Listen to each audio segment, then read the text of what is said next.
Okay, so good afternoon, class, and welcome to your marketing management class.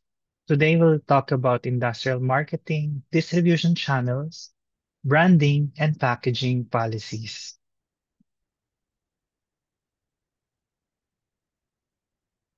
Okay, so let's talk about industrial marketing. Industrial marketing focuses on selling goods and services to businesses. No? So this is business to business, institutions, and government units. The demands relationship building. It demands the relationship building and technical knowledge.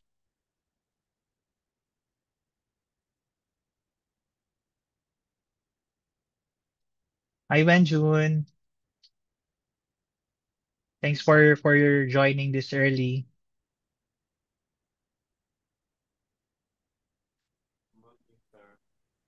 Good morning.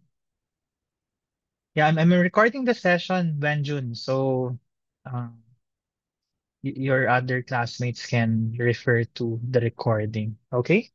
So, industrial marketing demands relationship building, technical knowledge, and long-term value creation. It involves complex decision making and multiple stakeholders. So again, no, when we talk about industrial marketing, we're talking about business to business transactions. And the reason why it demands relationship building is because it actually entails huge investment, no? And it's important to satisfy multiple stakeholders in order for you to grow your business. So what are the different characteristics of industrial markets? So number one, fewer buyers but larger purchase volumes. Two, demand is derived from consumer markets. Three, purchasing is done by professionals with formal procedures. And fourth, longer sales cycles requiring negotiation and customization. Now let's talk about each of these characteristics. So earlier we talked about that industrial market is between between two businesses. No? So it could be uh, private business with government. So for example, uh, the national immunization program of the Philippine government, they tied out with Pfizer. So Pfizer is providing them pneumococcal vaccine called Prevnar. No? So it's part of the NIP or the National Immunization Program. So that's actually B2B. No? So it's business to business. Government as a business is interacting or getting into business with Pfizer Philippines in order for it to run its national immunization program. No? So fewer buyers but larger purchase volumes. So in fact, way back sometime in 2020, no? So um, Pfizer is distributing 80% of the government procurement, no, for pneumococcal vaccine. Next, demand is derived from consumer markets. No? So it's actually the same. And purchasing is done by professionals with formal procedures. No? So sometimes there has to be bidding. No? So it's also part of the formal procedure. Longer sales cycle requiring negotiation and customization, no? So the longer sales cycle, ibig sabihin, that means um, from generating your receivable to converting or from generating your receivable, meaning to say, generating your sales to collecting your receivables. No? So that's your sales cycle. It takes a while because there's really different terms, no? For the reason that again, this involves huge amount of money. No? So like for example, uh, for our that for the national immunization program, like I said, it it will take time for the government to pay. Okay, industrial marketing strategies. So relationship marketing and key account management for long-term partnerships, no? So again, no, we value multiple stakeholders engagement. Therefore, we need to create, a long-lasting relationship with these key partners. Providing technical support, demonstrations, and after-sales service. This is also true, no? So like for example, Xerox. The photocopying machine company, they procure photocopiers, no? So to different businesses.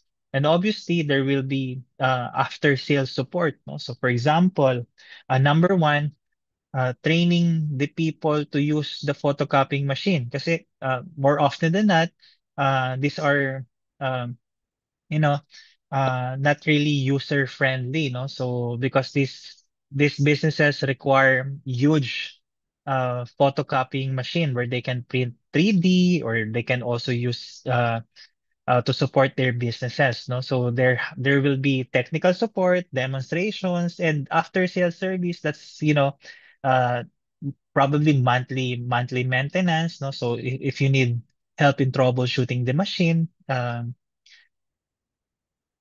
Xerox team will be there to assist. Customized solutions and flexible pricing structures, no? So it's not one size fits all. Sometimes there are also companies who build based on the requirement of the customer, no? So of the business, no? So for example, we have this so-called iGen, no? So look it up from Google, no? So type in iGen, then GEN. That's actually one of the premier product of Xerox, no? So it can print huge tarpaulin, no? So again, customized solution. We cater to really businesses in the printing mass media. Value-added services that differentiate from competitors, no? So you offer value-adding services. uh Basically this will be your competitive advantage, no? So what separate you from the rest? So for example, there are also um like the telecommunication industry, no? So telecommunication companies, they will tie up with different businesses. Say for example, they will be the internet provider for huge business, huge call center business, no? So the value adding services for them would be free mobile phones in exchange for, say, 2-year contract for internet services. Okay, so channels of distribution. It's a path a product follows from manufacturer to end user. It ensures availability, accessibility, timely delivery of goods, and it minimizes logistical costs through systematic movement of products. No? So channels of distribution, this is how you make sure that your product reaches the end consumer. No? So in this case, because we're talking about the industrial market, so how will you make sure, for example, we're Xerox, no? How do Xerox make sure that the photocopying machines reach the other businesses they're catering to, no? So obviously um, they have to partner again with another company, logistics company, no? So some really huge players in the logistics industry in order for the photocopying machines to reach the destination, no? So it has to be uh you know uh logistics company who have the capacity to transport uh photocopying machines, no? So and sometimes it's really huge, like the ones that I mentioned earlier, the iGen machine. It's actually very it's huge, no? It's massive because it is being used to print tarpaulin, like I said. No? So partnering with logistics industry, no, key names in the logistic industry will ensure availability and accessibility and timely delivery of goods. So it has to be systematic because you can always track where the shipment is. No? And sometimes, like for example, here in the Philippines, we actually don't have a Xerox manufacturing firm. No? So all the products will be coming from Fuji Xerox in Japan. No? So Fuji Xerox, it's a joint venture between Fuji and Xerox. No? So they manufacture um, Xerox machines in Japan and they transport it across Asia.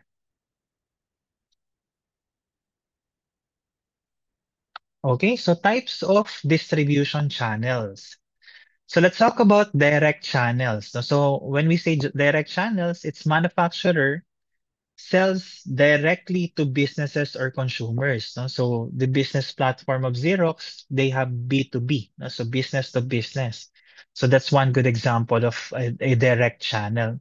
Indirect channel, wholesalers, distributors, and retailers handle distribution. No? So one good example of this is the business of Pfizer. No? So Pfizer, they don't have a distribution company. They partner with Zwillig, no? So Zwillig Pharmaceutical.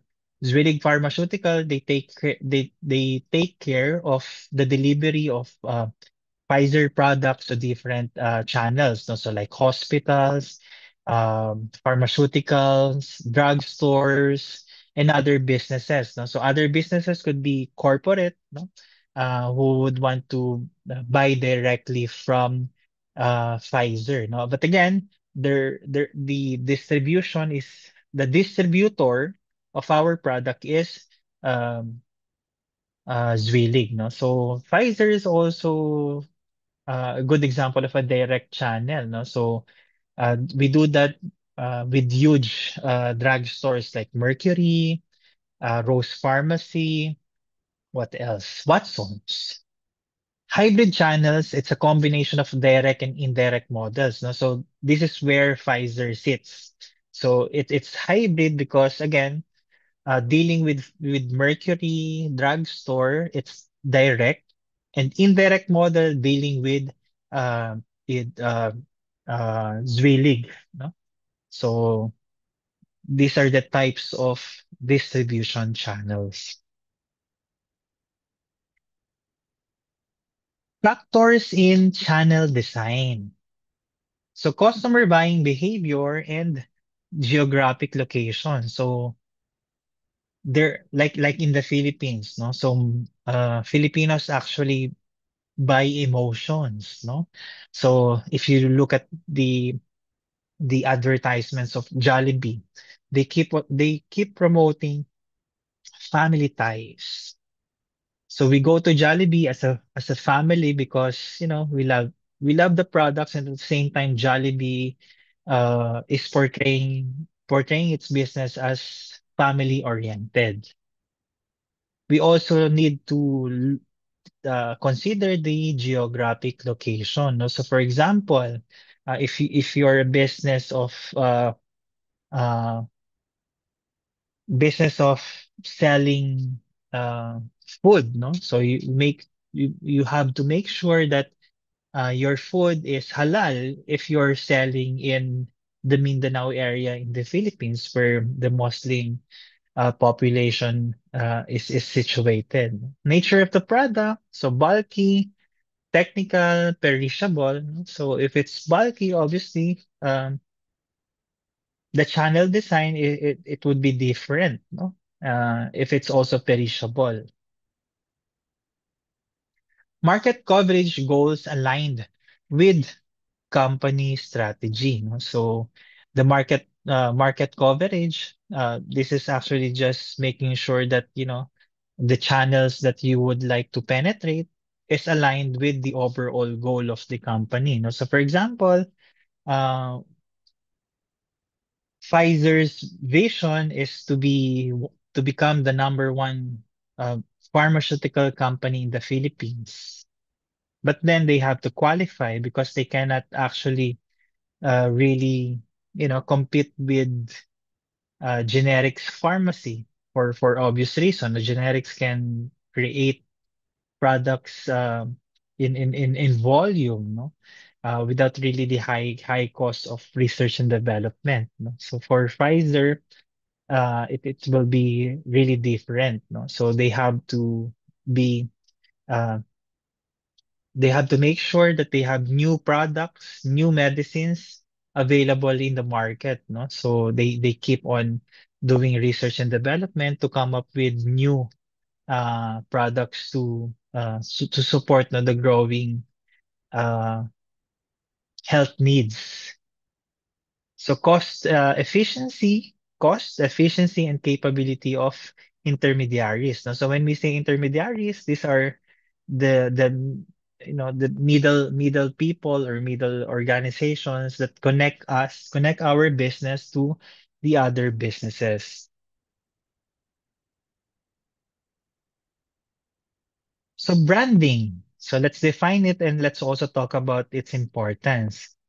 A brand identifies and differentiates a product through name, design, or symbol. No? So if you say, for example, you look at Nike, no? The shoe company. So um, the it's like a check mark, no? So that all already um, when you see the check mark, that's all in your mind, that's Nike. So it builds customer loyalty and emotional connection. No? So right now, what's trending in the Philippines is, the brand from Switzerland called On Cloud shoes. So it's trending right now, and it's really fashionable. Plus, it's really comfortable. No? So that's why it builds customer loyalty. No? So for example, in terms of the athletic people, no? So the brands that they usually go to are the likes of Under Armour, Adidas, Nike, no? So it allows premium pricing and supports market expansion. No? So again, um, especially for luxury brands, they really come the brand really come with its price. For example, Louis Vuitton, Gucci. So what else? Hermes. So I saw in one of the TikTok videos, no, that you cannot actually go to Hermes without being invited, no.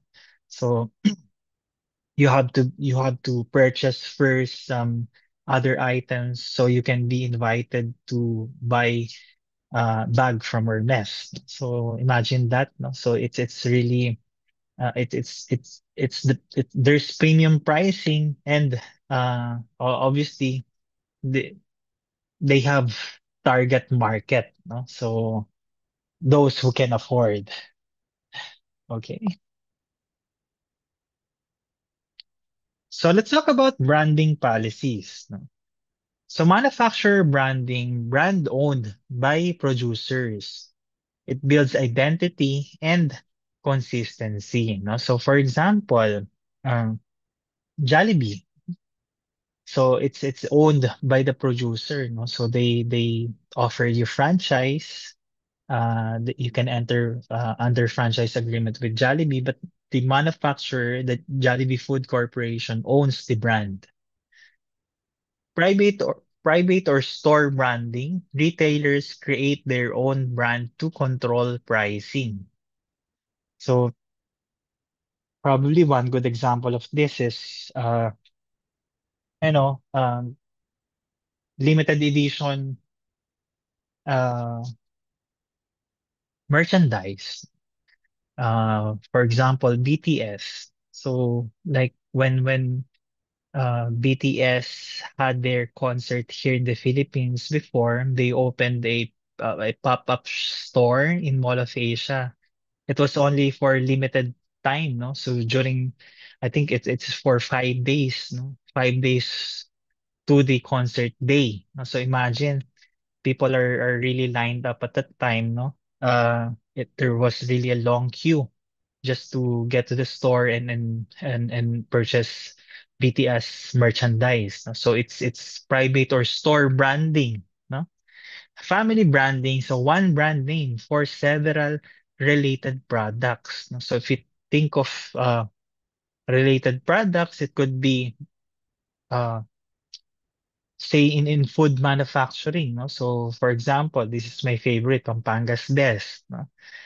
They have tocino, longanisa, no other and other um, this manufactured food processed products. Individual branding, separate identities for each product line. No, so these are those types that you can really identify from the other. No, so let me cite some example of individual branding in the Philippines.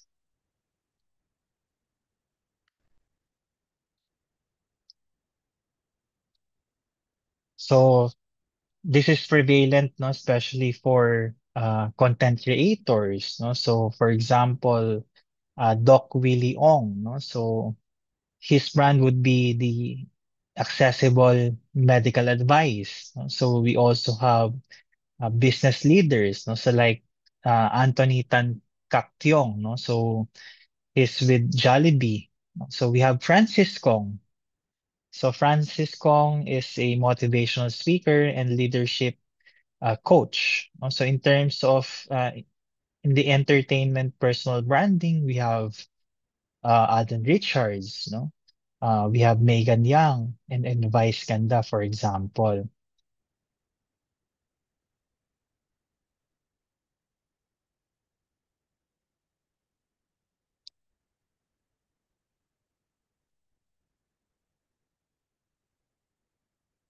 So in terms of product branding, Jollibee Chicken Joy would be one. San Miguel Pilsen, as you know, this is a very popular brand even in abroad. Bench Clothing, Lucky Me Pancit Canton, no? uh, Milo, so Surf Detergent, Coco Coffee. So those are some good example of individual branding. Now let's talk about co-branding. Co-branding is collaboration between two brands to maximize value. No? So for example, if you go to Jollibee, Jollibee offers Chicken Joy at the same time Coca-Cola. So that's co-branding. If you go to Bench, they partner with local celebrities and artists. No, so they have, for example, Beanie. I'm not sure if they were with if they're with uh, Bench or Pen Shop. No, so and even SB19, and then Lazada and GCash. No, or Shopee and GCash. No, so in making your shopping within Lazada or or Shopee platform, you can use GCash. Mang Inasal and Pepsi, no? So with Mang Inasal, they partnered with the Pepsi products.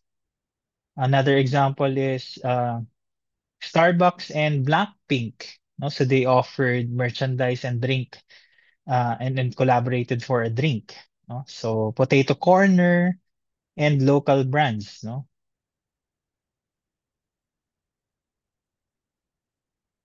Okay, so basically the idea for co-branding is to come up with a new product uh, that can maximize the values of two different products together, so like for example would be Jollibee and Coca-Cola, no? So it's really it's really the two really match, no? It's a lot delicious to eat Chicken Joy with Coca-Cola. Okay. So packaging, role and purpose. It protects product during storage, handling, and transportation. So imagine class, we're dealing with huge machineries. No? So obviously, we have to make sure that that our packaging can handle the heavy weight of a photocopying machine. It serves as a communication tool for branding and product information. No? Because also in the packaging, for food, for example, it includes nutritional facts, the ingredients included in the food itself, no? Plus other details like the weight, the calories content, uh, and then other this packaging design. It enhances convenience in usage, storage, and disposal. No? So, like for example, you're going to eat, you're going to have a nice chip. No? So, the crisscross in the edge, it's there for a reason. No? So, it helps you to pair the packaging easier. No? So that's actually promotes convenience, no, in terms of the packaging. Now there are also companies who are environmental friendly, so they want their product to be uh, you know not harmful to the environment, so they use biodegradable packaging.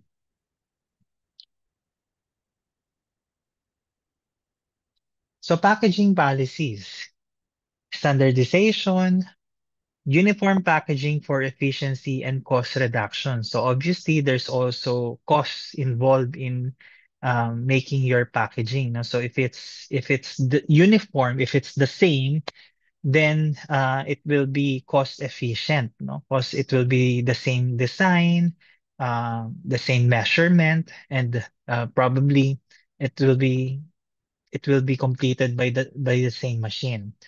Multiple packaging, so bundling products to increase value perception. No? So if you go to, say, for example, SM shops, no, they usually bundle different food together, no. So in order for like the Christmas basket, for example, no? In order to maximize the value perception, repackaging. So redesigning packaging for modernization or competitiveness. No? So for example, um, you get uh, a product, and then you redesign your own packaging, no? So in order for you to make it your brand of your own.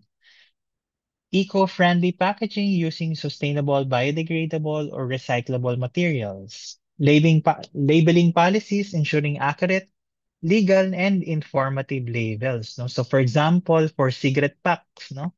The policy of the government is to, if you're smoking, you can see that cigarette pack actually has a health advisories, no, so that this is deadly, yet people still buy it anyway. So these are there are legal you know repercussion if you don't really follow these guidelines, no. So okay, so as a summary, industrial marketing centers on B2B relationship, business to business relationship, and complex buying processes. Distribution channels ensure efficient product movement and market coverage. Branding builds identity, loyalty, and differentiation in competitive markets. And finally, packaging protects products, promotes brands, and complies with regulatory standards. Okay, so that actually ends our session for today. Let me just uh, stop the recording.